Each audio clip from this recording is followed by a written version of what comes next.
ನೋಡೋಣ.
ಬೆಳಗಾವಿ ಅಧಿವೇಶನ ನಡೆಯತಕ್ಕಂಥ ಸಂದರ್ಭದಲ್ಲಿ ವಿಧಾನ ಪರಿಷತ್ನಲ್ಲಿ ಸಚಿವೆ ಲಕ್ಷ್ಮೀ ಹೆಬ್ಬಾಳ್ಕರ್ ಅವರಿಗೆ ಸಿ.ಟಿ. ರವಿ ಅವರು ಅವಾಚ್ಯ ಪದ ಬಳಕೆ ಮಾಡಿದ್ದಾರೆ ಅನ್ನುವಂಥ ಆರೋಪ ಬಂದಿತ್ತು. ಅವರ ವಿರುದ್ಧ ಪ್ರಕರಣ ದಾಖಲಾಗಿತ್ತು, ಎಫ್ಐಆರ್ ಸಹ ಆಗಿತ್ತು.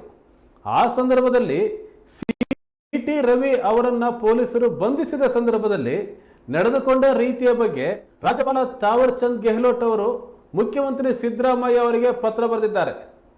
ಪ್ರಕರಣದ ಬಗ್ಗೆ ತನಿಖೆ ನಡೆಸಿ ಸೂಕ್ತ ಕ್ರಮ ಕೈಗೊಳ್ಳಿ ಅಂತ ಸೂಚನೆ ಕೊಟ್ಟಿದ್ದಾರೆ. ಬೆಳಗಾವಿ ಪೊಲೀಸರು ಬಂಧನದ ಸಂದರ್ಭದಲ್ಲಿ ಸಿ.ಟಿ. ರವಿ ಜೊತೆಗೆ ನಿಯಮ ಮೀರಿ ನಡ್ಕೊಂಡಿದ್ದಾರೆ ಅಂತ ಆರೋಪಿಸಲಾಗಿದೆ. ರಾತ್ರಿ ಇಡೀ ಪೊಲೀಸರು ಜೀಪ್ನಲ್ಲಿ ಸುತ್ತಾಡಿಸಿದ್ದಾರೆ. ಕಬ್ಬಿನ ಗದ್ದೆ ಸೇರಿದಂತೆ ನಿರ್ಜನ ಪ್ರದೇಶದಲ್ಲಿ ಸುಮಾರು 400 ಕಿಲೋಮೀಟರ್ ಸುತ್ತಾಡಿಸಿದ್ದಾರೆ. ಅಲ್ಲದೆ ಸಿ.ಟಿ. ರವಿ ಅವರ ತಲೆಗೆ ಗಾಯ ಆದರೂ ಸಹ ಸೂಕ್ತ ಸಮಯದಲ್ಲಿ ಚಿಕಿತ್ಸೆ ನೀಡಲಿಲ್ಲ ಅಂತ ಸ್ವತಃ ಸಿ.ಟಿ. ರವಿ ಅವರೇ ದೂರಿದ್ರು. ಇದಕ್ಕೆ ಸಂಬಂಧಿಸಿದಂತೆ ರಾಜ್ಯಪಾಲರನ್ನ ಭೇಟಿ ಮಾಡಿ ದೂರು ಸಹ ಕೊಟ್ಟಿದ್ರು ಸಿ.ಟಿ. ರವಿ ಅವರು. ಈ ಹಿನ್ನೆಲೆಯಲ್ಲಿ ರಾಜ್ಯಪಾಲ ತಾವರ್ ಚಂದ್ ಗೆಹ್ಲೋಟ್ ಅವರು ಮುಖ್ಯಮಂತ್ರಿ ಸಿದ್ದರಾಮಯ್ಯ ಅವರಿಗೆ ಪತ್ರ ಬರೆದಿದ್ದಾರೆ. ಪತ್ರದಲ್ಲಿ ಅವರು ಪೊಲೀಸ್ ದೌರ್ಜನ್ಯ ವಿಚಾರವನ್ನು ಗಂಭೀರವಾಗಿ ಪರಿಗಣಿಸಬೇಕು, ಸಿ.ಟಿ. ರವಿ ಪ್ರಕರಣದಲ್ಲಿ ಸೂಕ್ತ ಕ್ರಮ ಕೈಗೊಳ್ಳಬೇಕು ಅಂತ ನಿರ್ದೇಶನವನ್ನು ಕೊಟ್ಟಿದ್ದಾರೆ ರಾಜ್ಯಪಾಲರು.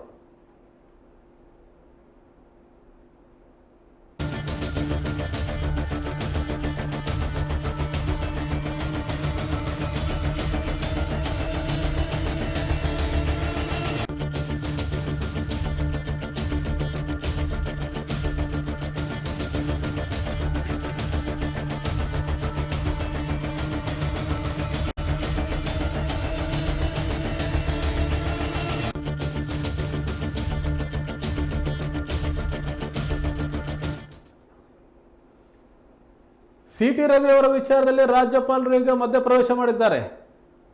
ಪೊಲೀಸರು ಏನು ಸಿ.ಟಿ. ರವಿ ಅವರನ್ನ ಇಡೀ ರಾತ್ರಿ ಎಫ್ಐಆರ್ ದಾಖಲಾದ ನಂತರ ನ್ಯಾಯಾಧೀಶರ ಎದುರು ಹಾಜರುಪಡಿಸುವ ಮುನ್ನ ಇಡೀ ರಾತ್ರಿ ಅವರು ಪೊಲೀಸರು ಸಿ.ಟಿ. ರವಿ ಅವ್ರನ್ನ ಸುತ್ತಾಡಿಸಿದ್ರು. ಸುಮಾರು 400 ಕಿಲೋಮೀಟರ್ ಸುತ್ತಾಡಿದ್ರು ಇಡೀ ರಾತ್ರಿ.